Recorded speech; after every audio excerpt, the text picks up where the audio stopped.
히브리서 12장 5절부터 말씀입니다. 또 여러분은 하나님께서 여러분을 향하여 자녀에게 말하듯이 하신 이 권면을 잊었습니다. 내 아들아, 주님의 징계를 가볍게 여기지 말고 그에게 꾸지람을 들을 때 낙심하지 말아라. 주님께서는 사랑하시는 사람을 징계하시고 받아들이시는 아들마다 채찍질하신다. 징계를 받을 때 참아내십시오. 하나님께서는 자녀에게 대하시듯이 여러분에게 대하십니다. 아버지가 징계하지 않는 자녀가 어디에 있겠습니까? 모든 자녀가 받은 징계를 여러분이 받지 않는다고 하면 여러분은 사생아이지 참 자녀가 아닙니다. 우리가 육신의 아버지도 훈육자로 모시고 공경하거든 하물며 영들의 아버지께 복종하고 살아야 한다는 것은 더욱더 당연한 일이 아니겠습니까? 육신의 아버지는 잠시 동안 자기들의 생각대로 우리를 징계하였지만 하나님께서는 우리를 자기의 거룩하심에 참여하게 하시려고 우리에게 유익이 되도록 징계하십니다. 무릇 징계는 어떤 것이든지 그 당시에는 즐거움이 아니라 괴로움으로 여겨지지만 나중에는 이것으로 훈련받은 사람들에게 정의의 평화로운 열매를 맺게 합니다. 그러므로 여러분은 나른한 손과 힘 빠진 무릎을 일으켜 세우고 똑바로 걸으십시오. 그래서 절름거리는 다리로 하여금 삐지 않게 하고 오히려 낫게 하십시오. 아멘. 앉으시기 바랍니다. 우리 하나님께 말씀의 이해를 위해서 기도하겠습니다. 하나님 아버지, 저희들의 삶을 하나님께서 매일 지켜보시고 또 인도하시고 보살피시는 것을 믿습니다. 우리는 하나님의 용서와 또 긍휼과 은혜의 사랑을 갈망하지만 하나님께서는 우리를 징계로 대하실 때도 많습니다. 그런데 오늘 말씀은 우리가 하나님의 사랑에 대해서 제대로 알고 균형 있게 우리가 알기를 하나님이 원하신다고 생각합니다. 징계는 우리를 슬프게 하고 우리를 괴롭게 하고 우리를 아프게 합니다. 하지만 그 또한 하나님의 사랑인 것을 우리가 깨달아 알 수 있도록 하옵시고 우리 삶에 어떤 징계들이 있는지 또 그것을 통해서 하나님께서 바꾸려고 하시는 것은 무엇인지 우리가 그것을 깨닫고 의와 평강의 길로 나아갈 수 있도록 주님 우리 모든 성도님들을 축복하시고 인도하여 주시옵소서. 이 시간 성령께서 우리의 마음을 주관하여 주시옵소서. 예수님 이름으로 기도합나이다. 아멘.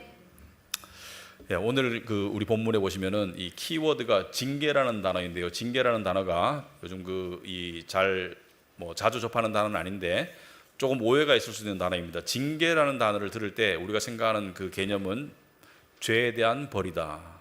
징계를 받았습니다. 징계 처분을 받았습니다. 뭔가 잘못에 대한 처벌을 징계라고 생각하는데 오늘 성경에서 쓰인 징계의 뜻은 그것과는 사뭇 다릅니다. 오늘 성경에서 쓰이는 징계라는 단어의 뜻은 오히려 연단이다 이렇게 보시면 돼요. 연단이다, 훈련이다, 영적 훈련이다. 근데 그러니까 징계라는 단어를 계속 쓰겠습니다. 하지만 개념 정리를 하는 거예요. 징계와 연단은 느껴지는 증상은 비슷해요.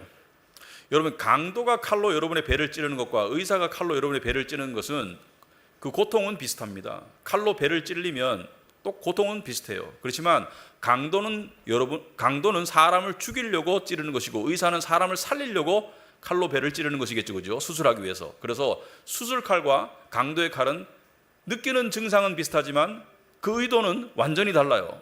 그러므로 징계라는 단어를 들으실 때 부정적인 생각을 하지 마시고 하나님의 사랑의 표현이라고 생각하시고 한번 들어보시기 바랍니다. 그래야지 우리가 이해할 수 있고요.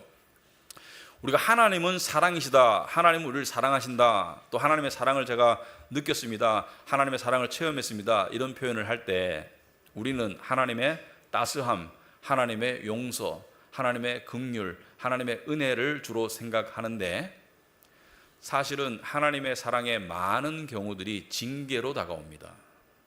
우리가 이것을 이해를 해야 돼요. 징계는 슬프고 아프고 괴로운데 징계로 하나님의 사랑이 다가온다는 것을 우리가 이해를 하지 못하면 하나님을 한없이 오해하게 됩니다. 하나님이 나를 안 사랑하시나? 미워하시나? 나를 치시나? 하나님이 치시는 것은 맞지만 사랑이라는 것을 우리가 볼 줄 알아야 된다. 그래서 오늘 그런 맥락에서 우리가 이 성경 말씀을 보도록 하겠다. 여러분, 요즘 부모들이 자녀를 양육하면서 오늘 이 본문에 보시면은 하나님을 아버지에 비유하죠, 그죠? 당연히 아버지이고, 징계가 없으면은 사생아이다. 사생아는 아버지 없는 자식이죠, 그죠? 그래서 아버지로부터 훈육을 받지 못하는 자식이 사생아인데, 우리가 자식을 사랑하는 방법이 허용, 부드러움, 칭찬, 축켜 세워줌, 받아줌, 그리고 그러니까 이 기분 좋게 해줌, 존중함, 이런 것으로 사랑하는 것은 잘하는데, 많은 부모님들이 자식에게 훈육하고 꾸질하고 심지어 사랑의 매를 대는 것을 꺼려하기 때문에 아이들을 올바른 방향으로 키우지 못한다고 생각합니다. 그래서 오늘 본문 말씀을 통해서 우리가 하나님께서 우리를 사랑하시는, 당신의 자녀들을 사랑하시는 방식이 문화와 관계없이, 또 우리의 선입견과 관계없이 어떻게 나타나고 있는가 우리가 한번 볼 줄 알아야겠습니다. 자, 6절에 보시면은 주님께서는 사랑하시는 사람을 징계하시고 받아들이시는 아들마다, 아들은 아들, 딸, 자녀를 말하죠, 채찍질하신다. 여러분, 징계는 사랑하기 때문에 주어지는 거예요. 하나님께서 사랑하지 않는 자들, 예수 그리스도를 믿지 않는 자들은 하나님이 처벌하시지만, 정죄하시지만, 하나님이 받아들이고 사랑하는 자녀들에게도 징계하세요. 징계는 아픈 거예요. 징계는 사랑의 매인 거예요. 그래서 받아들이시는 아들마다 채찍질 하신다. 때리는 게 징계입니다. 하나님이 우리를 치실 때가 있어요. 징계가 사랑이다. 그러면 논리적으로 봤을 때 징계가 사랑이면, 징계가 없으면 하나님의 사랑받는 대상이 아닌 게 되는 것이죠. 그러니까 나한테는 하나님의 징계와 책망이 없어, 이런 사람은 하나님의 자녀가 아닌 것이 되는 거예요. 하나님의 자녀이면 징계와 책망이 당연히 있는 거예요. 그것이 말씀을 통해 주어지던, 예배를 통해 주어지던, 상황을 통해 주어지던, 관계를 통해 주어지던, 하여튼 삶 속에 징계가 있는 거예요. 그래서 이 말씀을 더욱더 강조한 부분이 요한계시록 3장 19절에 나와 있죠. 여러분 주보에 나와 있는데, 나는, 하나님께서 하신 말씀이죠, 내가 사랑하는 사람은 누구든지, 사랑하는 사람은 예외 없이, 사랑하는 사람은 누구든지 책망도 하고 징계도 한다. 우리가 생각하는 사랑의 개념과 달라요. 사실은 이게 더 깊어요. 그렇다면 책망은 무엇이고 징계는 무엇인가? 사랑하는 자를 징계하고 책망하신다. 책망은 꾸지람입니다. 잘못된 것을 향한 하나님의 꾸지람이 책망이에요. 자기 고집, 그리고 자기 중심, 사랑하지 않음, 세상에 빠져감, 그런 것을 향한 하나님의 꾸지람이 책망이에요. 징계라는 것은 아까도 말했지만 영어로 디시플린이라고 하죠. 디시플린은 훈련입니다. 훈련. 그러니까 징계와 처벌은 다가오는 느낌은 비슷해요. 아프고 슬프고 힘든데 그 의도가 완전히 달라요. 그죠? 처벌은 그 죄에 대한 안갚음이지만, 징계는 그 죄를 벗어나도록 도와주기 위한 매질이에요. 그래서 느낌은 비슷하지만 의도는 완전히 달라요. 그런데 성경 말씀은 아버지가 징계하지 않는 아들, 딸이 어디 있겠는가? 하나님께서 징계하지 않는 아들, 딸이 어디 있겠는가? 하나님이 우리를 왜 징계하시는가? 사랑하기 때문에.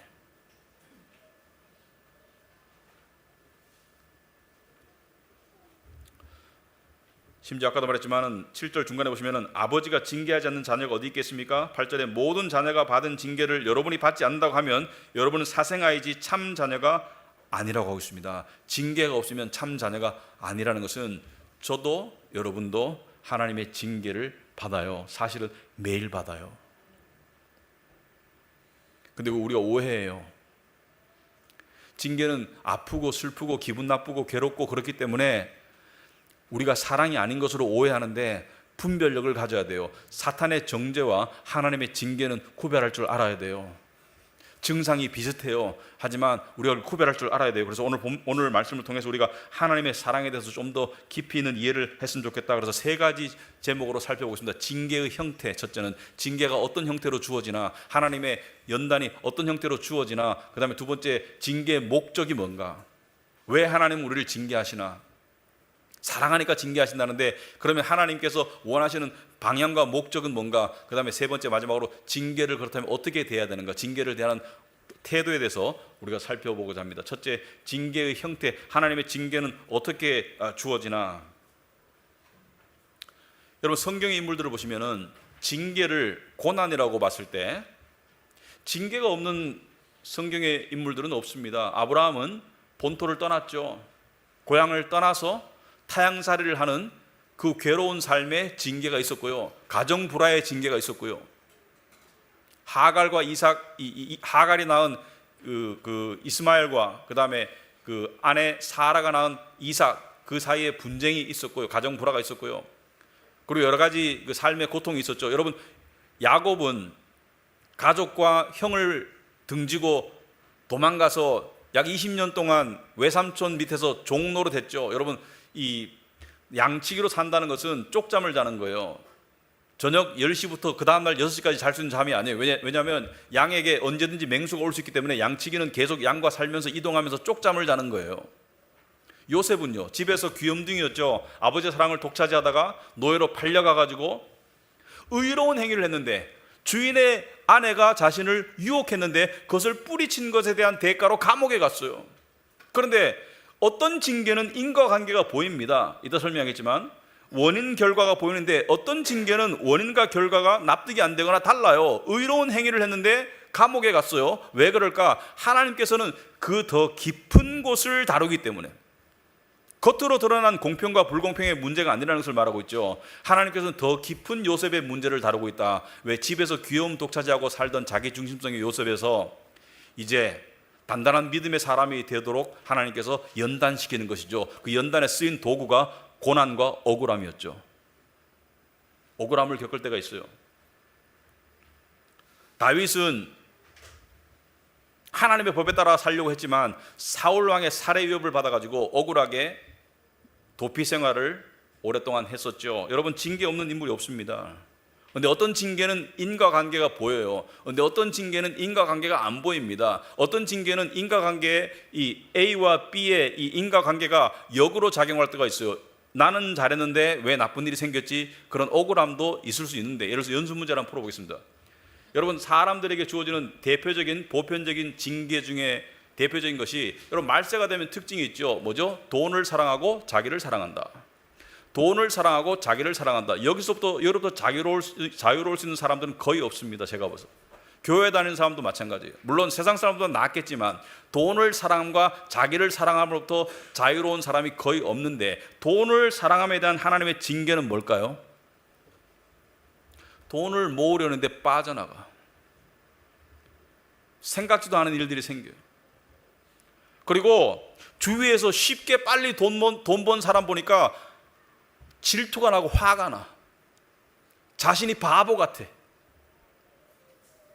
그런 마음이 왜 들까요? 징계입니다. 더 가진 사람을 보니까 더 가져야 되겠다는 조급함이 자꾸 들어가. 요즘에는 정보의 홍수죠. 뉴스를 우리나라 뉴스만 아니고 세계적으로 다 접할 수가 있죠. 한꺼번에 일확천금을 이룬 사람 보니까 나도 욕심이 꿈틀꿈틀거리고 나는 바보 같아. 근데 내가 하는 선택마다 잘 안 돼. 그런 사람들이 있다고. 내가 하는 선택마다 잘 안 돼. 믿는 자에게는 사실은 하나님께서 성공적인 선택보다는 돈에 대한 욕심이 저변에 깔려 있으면 안 되는 쪽으로 하나님께서 결과를 만들어 가실 때가 많아요. 왜? 잘 되도록 그냥 냅두고 편하면 믿음으로 못 갑니다. 그래서 경제적으로 망하는 것도 하나님의 사랑일 수 있어요. 그 싸움을, 그 징계를 우리가 계속 받고 있습니다. 인과관계가 보여요. 여러분, 이기적인 사람, 자기중심적인 사람에게는 어떤 징계가 있나? 주로 이런 형태로 발생합니다. 똑같이 자기중심적인 사람을 만나게 돼요. 자기보다 더 이기적인 사람을 만나게 돼서 고통을 겪게 합니다. 징계죠. 순종이 잘 안 되는 사람은 어떤 징계가 있어요? 순종이 잘 안 되는 사람은 불순종의 결과로 함정에 빠지게 되어 있습니다. 한동안 삶이 힘들 수 있어요. 그런데 어떤 징계는 인과관계가 안 보입니다. 애가 갑자기 아파. 자주 아파. 인과관계가 안 보일 때가 많아요. 갑자기 내가 중병이 들었어. 인과관계가 안 보여요. 잘. 담배도 안 피웠는데 폐암에 걸렸어. 인과관계가 없잖아요. 별로. 그래서 우리가 징계가 주어지는데 그 원인을 아는 것과 모르는 것이 있는데 그것은 큰 상관이 없어요. 사실은. 이따 설명하겠지만 징계의 목적은 같아요. 우리가 원인을 알아도 그 목적은 똑같고 원인을 몰라도 그 목적은 똑같고 억울해도 그 목적은 똑같아요. 인과관계가 기울어져도 목적은 똑같아요. 많은 경우 징계는 가족 간에 발생하죠. 가족 간의 관계 속에서 발생하죠. 여러분, 피라는 것은 무서운 거예요. 왜냐하면 피는 이 세상 관계는 불편하면 안 보면 돼. 힘들면 놓으면 돼요. 근데 가족은 놓을 수가 없잖아요. 가족은 안 볼 수가 없잖아요. 피는 물보다 진하잖아요. 그러니까 가족 관계 속에서 계속적인 징계가 있죠. 왜? 변하지 않는 상대, 가족 또는 변하지 않는 나 때문에 서로 간에 징계가 있어요. 또 어떤 경우는 권위를 통한 징계가 있죠. 권위를 통한 징계에는 긍정적인 것과 부정적인 게 있습니다. 부정적인 것은 부당한 권위의 행사를 통한 징계가 있죠. 성경에 보면 부당하게 이 권위의 억압을 당해도 하나님을 생각하고 그 슬픔을 참으면 아름답다고 했죠. 그런 징계가 있고요. 두 번째는 정상적인 성경적인 권위자의 꾸지람 또는 충고가 있을 수 있는데 오늘날 사람들이 제일 싫어하는 게 충고입니다. 오늘날 사람들이 나보고 이래라 저래라 하지 말라는 거예요. 책망을 누가 좋아하겠어요? 그런데 책망은 징계의 하나의 모습인데 책망을 달게 받는 사람이 성장하는 거예요. 잠언 15장 31절 보시면은 목숨을 살리는 책망이라고 했습니다. 목숨을 살리는 책망에 귀 기울이는 사람은 지혜로운 사람들 사이에 자리를 잡는다. 지혜를 원한대요. 여러분, 지혜를 원한대요. 왜냐하면 지혜는 평강과 연결이 되어 있거든요. 지혜는 평강과 연결이 되어 있기 때문에 지혜는 자문에 보면 보물보다 더 소중하다. 금은보다 더 소중한 게 지혜이다. 지혜를 얻어라. 근데 지혜만을 원하고 책망을 원하지 않는 것은 있을 수가 없습니다. 지혜를 원하는 자, 책망을 통해서 지혜가 주어지는 거예요. 꾸지람을 통해서 지혜가 주어진 거기 때문에 책망이 없이 지혜를 얻을 수 없거든요. 나는 공부 하나도 안 하는데 서울대 가고 싶어. 이거 말이 안 되잖아요. 32절에 잠언 15장 32절에 훈계를 싫어하는 사람은, 그러니까 징계를 싫어하는 사람은 자기 생명을 가볍게 여기는 사람이다. 무슨 말입니까? 자기를 해치게 된다는 것이죠. 징계를 싫어하면 자기를 해치게 되고 책망을 잘 듣는 사람은 지식을 얻는 사람이다. 책망을 잘 듣는 사람은 지식을 얻는 사람이다. 그러니까 지혜자는 책망을 달게 받아들입니다. 여러분, 사람이 가져야 될 덕목 중에 가장 중요한 덕목 중에 하나가 가르침을 받을 자세예요. 가르침을 받을 자세. 하나님의 말씀이 성경이나 설교나 또는 상황을 통해서 나에게 주어질 때 그 책망을 달게 받는 자세가 굉장히 중요합니다. 왜? 그거 없이 성숙이 없습니다. 그다음에 여러분의 삶에 어떤 징계가 있는 것 같아요? 여러분 삶에 어떤 징계가 있는 것 같아요? 어떤 징계는 원하는데 계속 이루어지지 않는 힘든 상황, 그러니까 내가 뭔가를 원하는데 안 이루어져. 그것도 하나님의 연단입니다. 왜냐하면 절대 주권의 하나님께서 모든 것을 주관하시기 때문에 하나님의 시간표가 맞아요. 내 시간표에 자꾸 맞추려고 하는 게 이게 미련함이에요. 어떤 징계가 여러분에게 있습니까? 저와 제 아내가 제가 설교를 준비하면서 며칠 전에 저녁에 누워서 잠이 들기 전에 제가 물어봤어요. 당신에게는 어떤 징계가 있는 것 같아? 다행히 저는 아니더라고요. 옛날에는 엄청난 징계였는데 저는 아니더라고요. 여러분이 생각할 수 있는 징계가 있을 거예요. 그죠? 징계가 있을 거예요. 그런데 징계가 왜 있나 그 목적을 아는 게 중요해요. 모든 징계가 하나님이 원하시는 긍정적인 결과로 나타나지는 않습니다. 어떤 징계는 그냥 썩어버려요. 어떤 징계는 하나님이 원하시는 그 연단으로 가지를 못해요. 그럼 징계의 목적이 뭐예요? 하나님이 왜 우리를 괴롭게 하고 슬프게 하고 억울하게 하고 힘들게 하세요? 왜 그러실까? 왜 하나님이 나에게 힘든 상황을 주시고 힘든 사람을 주시고 왜 그럴까? 왜 그럴까? 왜 하나님은 나에게 돈 욕심에 의한 탐심의 징계를 주실까? 왜 자기 중심성에 의한 어떤 그런 괴로움을 주실까? 왜 주실까? 목적이 뭘까? 여러분 옛날에 공부 왜 열심히 했어요? 학교 다닐 때 공부 왜 열심히 했어요? 좋은 대학 가려고 열심히 했죠. 하나님이 우리를 징계하시는 거 똑같아요. 우리가 잘 되게 하려고, 우리가 잘 되게 하려고 징계하시는 거예요. 우리를 미워하셔서 하시는 게 아니에요. 우리를 고치려고 하시는 것이고 우리가 좋은 쪽으로 나아가려고 하시는 것이 하나님의 징계의 목적인데, 하나님의 징계가 향하는 지점은 한 개입니다. 하나님의 모든 징계가 향하는 지점은 바로 우리의 마음이에요. 하나님의 모든 징계가 향하는 곳은 우리의 마음이에요. 왜냐하면 마음으로부터 말이 나오고 마음으로부터 행동이 나오고 마음으로부터 모든 것이 나오기 때문에 하나님의 모든 징계가 향하는 것은 우리의 마음을 고치려는 거예요. 우리의 마음을 고치려는 거예요. 우리의 마음을 어떻게 고쳐요? 우리 마음에 죄악된 뿌리를 뽑아내고 우리 마음에 딱딱한 것을 부드럽게 만들고, 그러니까 우리 마음이 이 옥토, 그러니까 이게 밭에 비유하자면 돌멩이는 빼내고 딱딱한 것은 삽으로 파가지고 부드러운 흙으로 만들고, 그러니까 우리 마음을 하나님께서 모든 징계는 우리 마음을 향하는 거예요. 인간의 핵심인 마음을 바꾸는 게 하나님의 징계와 연단의 핵심 대상이에요. 그래서 잠언 17장 3절에 도가니는 은을, 화덕은 금을 단련하지만 주님께서는 사람의 마음을 단련하신다.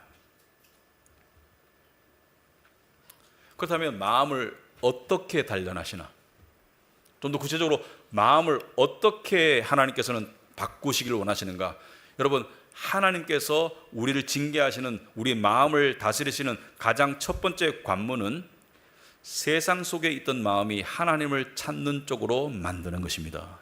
이게 굉장히 하나님의 포커스입니다. 여러분, 세상을 향한 마음을 하나님을 향하도록 만든다는 게 이게 왜 어렵냐면 우리의 본능은 세상이에요.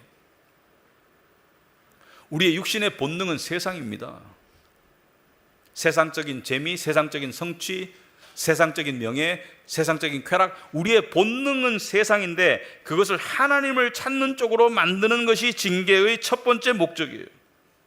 왜냐하면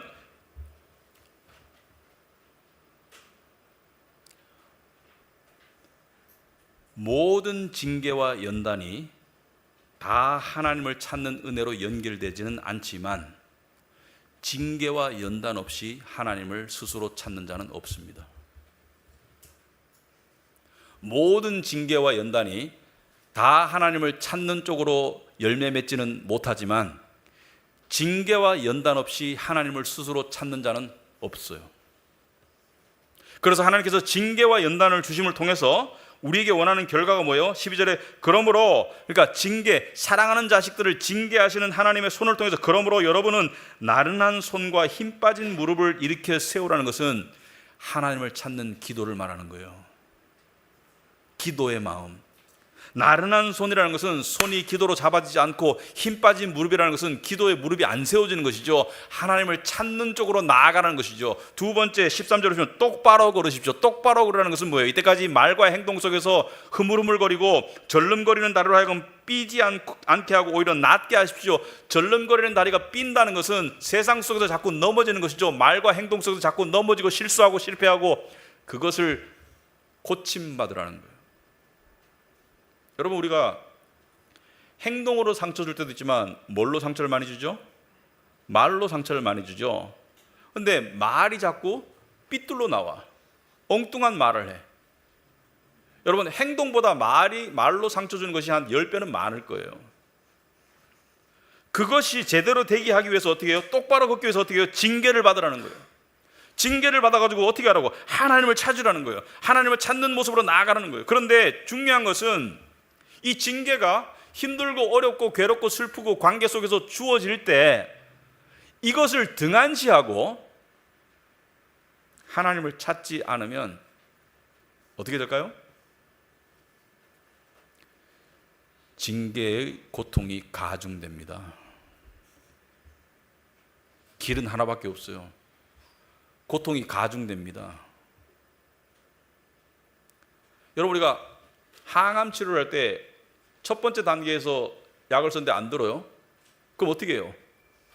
강화된 약을 처방받을 수밖에 없어요. 강화됩니다. 왜냐하면 하나님의 징계와 하나님의 책망에는 하나님이 정하신 유효기간이 있어요. 기간은 이 정도 했으면 나를 찾거라 하는 유효기간이 있습니다. 근데 그 유효기간을 무시하고 계속 하나님을 안 찾고 계속 세상 속에서 계속 뒹굴고 있고 게으르게 자빠져 있으면 어떻게 돼요?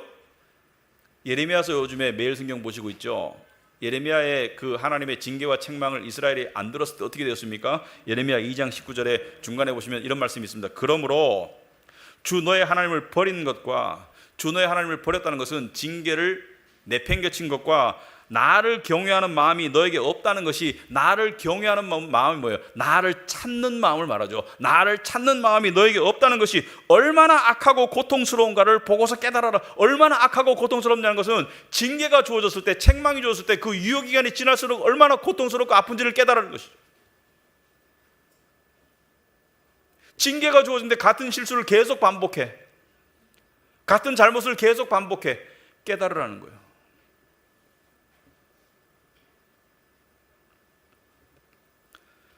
그러므로 징계가 주어졌을 때 그것이 인과관계가 보이든 억울하든 그 관계없어요. 목적은 뭐라고요?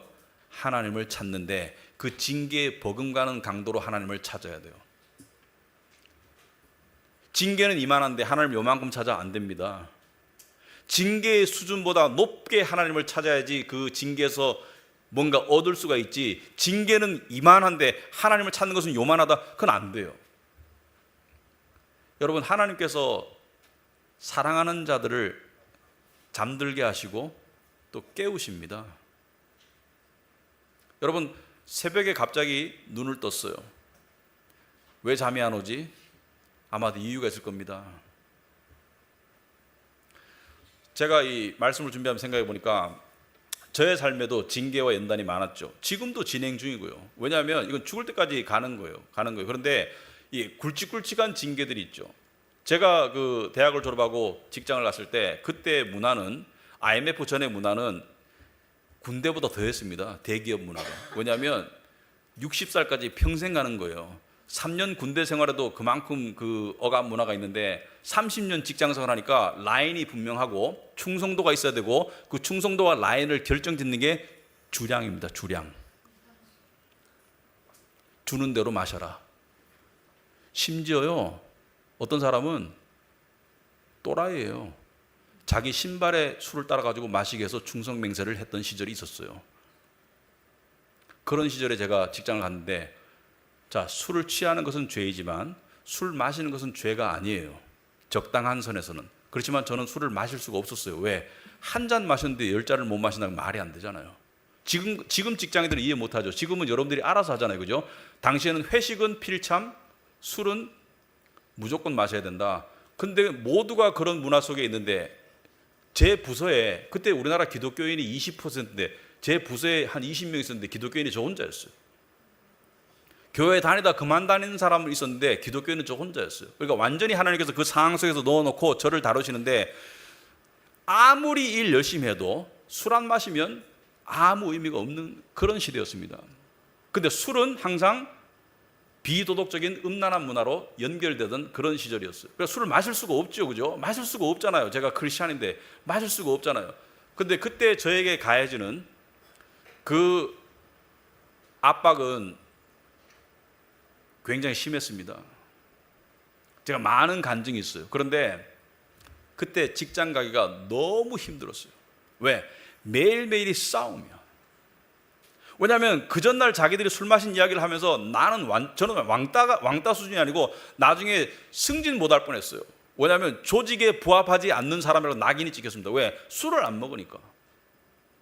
근데 그때요, 하나님께서요, 제가 매일매일 큐티 생활을 했는데 4시, 5시에 깨우시더라고요. 6시에 일어나서 큐티 1시간 하면 직장 가면 시간이 맞는데 4시, 5시에 깨우시더라고요. 왜? 그 엄청난 강도의 징계를 감당하려면 1시간 가지고는 안 되는 거예요. 4시 다시 일어나가지고 성경 말씀 보고 기도하고 다시 무장하고 외우고 그리고 영적 무장을 하고 난 다음에 그래도 직장에 출근해서 하루 종일 싸우고 저녁에 되면 탈전하면 또 하나님 찾고 그 다음날 또 찾고 그 생활 속에서 제 부족한 믿음이 자랐습니다. 힘들었어요. 그리고 4년 뒤에 하나님께서 놓아주시더라고요. 이제 됐다. 사표 내거라. 그 사인을 제가 받았습니다. 여러분, 어떤 징계는 인과관계를 몰라요. 억울할 수 있어요. 하지만 목적은 뭐예요? 나를 찾거라. 나를 찾으면 거기에 구원이 있다. 나를 찾으면 거기에 살 길이 있다. 나를 찾으면 네가 세상을 이길 것이다. 이게 하나님의 징계의 목적이에요. 그러니까 징계를 통해서 하나님을 찾으면 승리가 주어집니다. 왜냐하면 하나님을 찾는 자는 하나님이 가진 덕목을 담게 됩니다. 저는 크리스찬이 가지는 성품 중에 최고의 성품, 이게 없이는 다른 것이 안 되는 성품이 한 가지 있다고 생각해요. 그것은 바로 인내입니다. 인내. 오늘 7절 보시면은 징계를 받을 때 참아내십시오. 참아내십시오. 여러분, 사랑이 기독교의 엑기스라면, 사랑이 기독교의 에센스라면 그 사랑이 뭐죠? 사랑은 오래 참고. 인내가 안 되는데 친절이 돼요? 인내가 안 되는데 자비가 돼요? 인내의 그릇이 깨어지면 사랑을 담을 수가 없습니다. 사랑은 오래 참고. 그러므로 하나님을 찾게 되면 어떻게 돼요? 어떤 상황이든지 어떤 관계 속이든지 인내할 수 있게 되는 거예요. 인내할 수 있게 되는 거예요. 징계 상황 속에서 견딜 수 있게 돼요. 견디면 이기는 거예요.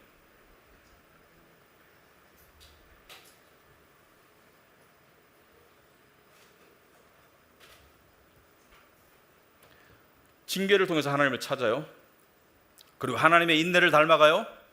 그 다음은 뭘까요? 우리가 좋아하는 열매입니다.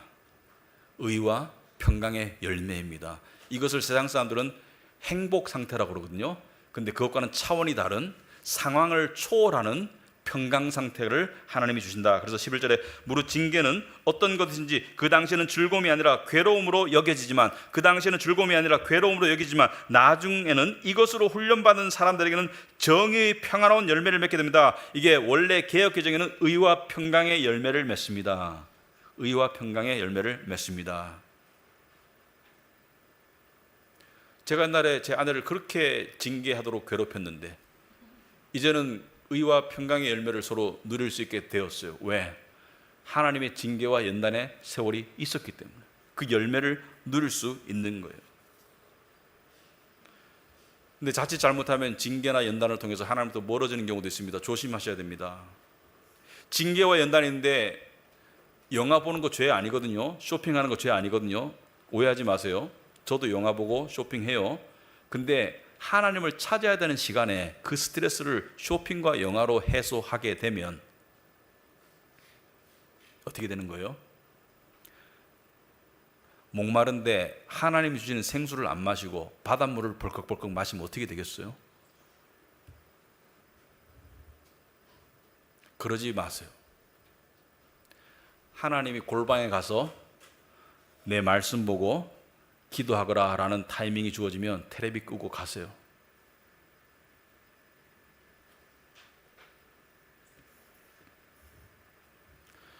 지금 여러분의 삶에 어떤 징계가 있습니까? 징계 없는 사람은 없습니다. 징계를 쉽게 말하면 어떤 괴로움이 있습니까? 왜일까요? 왜일까요? 우리가 상상할 수 없는 이유가 있을 것입니다. 때로는 왜일까? 왜 이런 고난이 나에게 주어질까? 근데 지향점은 똑같아요. 하나님을 찾아라. 그럼 징계를 대할 때 바른 자세는 아까도 얘기했지만 첫째는 하나님이 우리를 위해서 징계하신다는 것을 믿어야 합니다. 여러분, 제가 누군가를 꾸질할 때 제 마음속의 의도를 제가 들여다보게 되겠죠. 제가 꾸지라는 그것이 뭐 자식이든 뭐 누구든지 간에 교인이든 간에 이 사람을 위해서 꾸지람을 하는가 아니면 나의 화풀이를 하고 있는가. 그 다음에 참는다는 것이 뭔가. 여러분, 참는다는 것은요, 그냥 고통을 감당하는 것 이상을 말합니다. 여러분이 병이 들었어요. 병이 들었을 때 그 고통도 참지만 무엇을 참아야 돼요? 의사의 치료를 참아야 돼요. 의사가 치료할 때 치료하라는 것을 하면서 참아야 돼요. 그죠? 의사가 수술대에 누우라면 누워야 돼요. 의사가 칼을 갖다 대면 맡겨야 돼요. 아파요. 무서워요. 하지만 참는다는 것은 상황을 견디는 것 이상으로 하나님께 자신을 맡기는 겁니다. 그게 참는 거예요. 그래서 참는다는 것은 수동적인 인내가 있고 능동적인 인내가 있습니다. 수동적인 인내는 주어진 상황을 견디는 거지만 능동적인 인내는 하나님을 찾고 하나님께 맡기는 그 견딤이에요. 언젠가 하나님께서 열매 맺게 해주실 것이다. 그것을 맡기는 거예요. 근데 쉽지 않습니다. 인내라는 게 쉽지 않습니다. 특히 억울할 때 참는다는 거 쉽지 않아요. 남들은 다 행복해 보이는데 나 혼자 이 징계를 받는 것 같은 그런 느낌이 좋지 않아요. 남들은 승승장구하는 것 같은데 나 혼자 나락으로 떨어지는 거 좋지 않아요. 그런데 하나님이 무언가 더 소중한 것을 주시기 위해서 나를 나락으로 떨어뜨리시는 거예요. 그럴 때 우리가 참을 수 있는 비결은 예수님을 바라보는 것입니다. 예수님이 징계의 표상이잖아요. 예수님 이상 징계 받은 사람은 없어요, 역사 속에서. 근데 그가 징계를 받음으로 우리가 나음을 입었다. 예수님은 징계를 사실 이기적인 목적이 아니라 이타적인 목적으로 참으셨어요. 예수님의 징계의 인과관계는 예수님 안에서 절대로 발견되지 않습니다. 예수님의 무엇 때문에 예수님이 십자가를 겪으셨나요? 예수님의 십자가의 고통, 수치, 죽음, 버림당하심, 그 인과관계가 예수님의 삶 속에 어디에 원인이 있나요? 없어요. 그 원인은 다 우리예요. 우리가 원인 제공자예요. 근데 우리가 원인이지만 예수님이 그걸 담당할 이유가 없었습니다. 하나님의 놀라운 사랑과 은혜로 우리가 발생시킨 원인을 예수 그리스도가 감당하도록 징계하신 거죠. 예수님을 징계했죠. 여러분, 억울할 때가 있어요? 여러분을 위해서 징계당하신 예수님의 억울함을 생각해 보시기 바랍니다.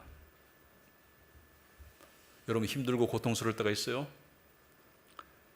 하늘 영광을 버리신 예수님의 고통을 생각해 보시기 바랍니다. 그리고 징계를 견디는 거예요. 육신의 비명이 나올 때 있죠. 한두 번 비명이 나올 때 있죠. 하지만 빨리 멈추시고 도살장에 끌려가는 양처럼 그 입을 열지 않으신 예수 그리스도를 바라볼 수 있기 바랍니다. 그럴 때 우리의 영혼이 달라져요. 여러분, 고삐 풀린 망아지라는 표현 있죠. 고삐 풀린 망아지. 고삐 풀린 망아지는 답이 없는 거예요. 고삐 풀린 망아지는 자기 혼자 위험 속으로 들어가는 거예요. 저는 징계가 우리를 향한 영적인 고삐라고 생각합니다. 우리에게 징계가 없으면 우리는 믿음의 선을 이탈하게 됩니다. 우리가 믿음의 선에 머물도록 하나님께서 하시는 은혜입니다. 그래서 징계는 하나님의 변장된 사랑이에요. 징계를 통해서 자식의 어려움, 사업의 어려움, 관계의 어려움, 여러 가지 어려움 속에서 뭐예요? 그 고삐를 통해서 하나님께서 우리를 어디로 끌고 가시는 거예요? 하나님을 찾는 믿음 생활로 끌고 가시는 거예요. 아침에 일어났는데 어제 있었던 징계가 또 있어. 아니, 어제 벗어난 줄 알았는데 또 마음의 징계가 와. 뭐예요? 또 하나님을 찾으라는 신호입니다. 또 찾으시면 돼요. 아니, 이렇게 했는데도 왜 안 없어지지? 그렇게 쉽게 없어지지 않아요. 하나님을 계속 찾으라는 신호입니다. 그래서 징계를 하나님의 변장된 사랑으로 여기시고 그 목적을 여러분들이 열심히 살아가시는 그런 신앙생활이 되시기를 축원합니다. 기도하겠습니다. 하나님 아버지, 참으로 감사합니다. 저희들을 징계하시는 하나님의 세밀하신 사랑을 우리가 헤아려 알 수 있도록 주님 도와주시옵소서. 그리고 저희가 하나님을 찾고 점점 더 하나님을 닮아가도록 주님 도와주시옵소서. 예수님 이름으로 기도합나이다. 아멘.